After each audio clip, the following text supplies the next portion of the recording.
Venezuelan President Nicolás Maduro and his wife Celia Flores, surrounded by a team of DEA agents, walked off an airplane at Stewart Air National Guard Base in Orange County. The arrival comes hours after President Trump announced the United States successfully carried out a sweeping, large-scale strike in the Venezuelan capital of Caracas early this morning. The captured president, and his wife flown out of the country. Soon they'll arrive in New York City to face criminal charges. The illegitimate dictator Maduro was the kingpin of a vast criminal network responsible for trafficking colossal amounts of deadly and illicit drugs into the United States. Tonight, what we know about the drug crimes and conspiracy charges they'll face, the intricate military operation in the dead of night, and how we got to this point. President Trump says the United States will now run Venezuela. And this live picture just coming into our newsroom showing the heavy police presence outside the heliport on Manhattan's west side, where Maduro and his wife are expected to land this evening. Ultimately, they'll head to the Metropolitan Detention Center in Brooklyn.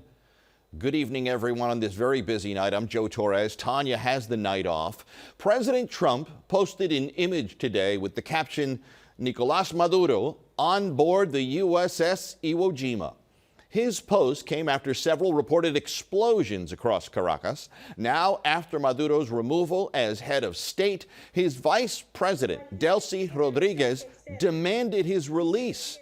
That's an about-face, according to the White House, after Rodriguez told Secretary Rubio she was ready to work with U.S. leaders during the transition. Her former boss expected to ultimately end up at the Metropolitan Detention Center in Brooklyn for his first night behind bars. Eyewitness News reporter Anthony Carlo joins us from outside the facility this evening. Anthony. Well, Joe, this was an enormous military operation. We know that Nicolás Maduro and his wife, Celia Flores, are stateside in DEA custody and en route to ultimately be jailed and be tried on narco-terrorism charges. Today, President Trump says Venezuela and America are safer. At my direction, the United States Armed Forces conducted an extraordinary military operation in the capital of Venezuela.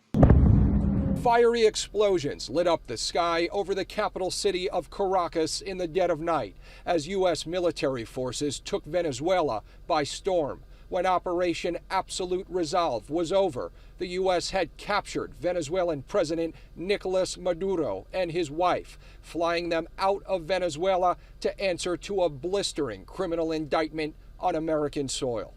The illegitimate dictator Maduro was the kingpin of a vast criminal network responsible for trafficking colossal amounts of deadly and illicit drugs into the United States. The ousted Venezuelan president touched down at Stewart Airport in Orange County late this afternoon, escorted by DEA agents and flown by helicopter to the Southern District of New York, where he's faced narco-terrorism charges since 2020. But to capture Maduro and his wife from their compound in Caracas was nothing short of military impeccability, carried out by an elite group, the U.S. Army Delta Force. Coordination, the stealth, the lethality, the precision, the very long arm of American justice, all on full display. The extraordinary military assault marked the culmination of an intensifying pressure campaign waged by the Trump administration. Months of deadly airstrikes on boats suspected of smuggling drugs into the U.S. The result, one of the most stunning regime changes in modern history.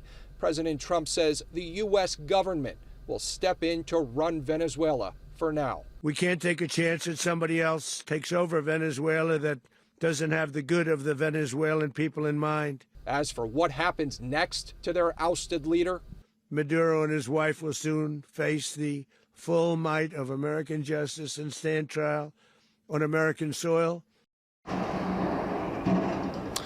And back here live at MDC Brooklyn, we know that an extraordinary amount of security measures are being put in place as Maduro and his wife are transported here. Maduro says the U.S. has accused him of drug smuggling as an excuse to oust him from office. But for both he and his wife, this is just the beginning of a criminal justice process here on American soil. We're live here tonight at MDC Brooklyn. Anthony Carlo, Channel 7 Eyewitness News. All right, Anthony, thank you. And we'll now take another live look at the heliport on Manhattan's west side, where Maduro and his wife are expected to land this evening.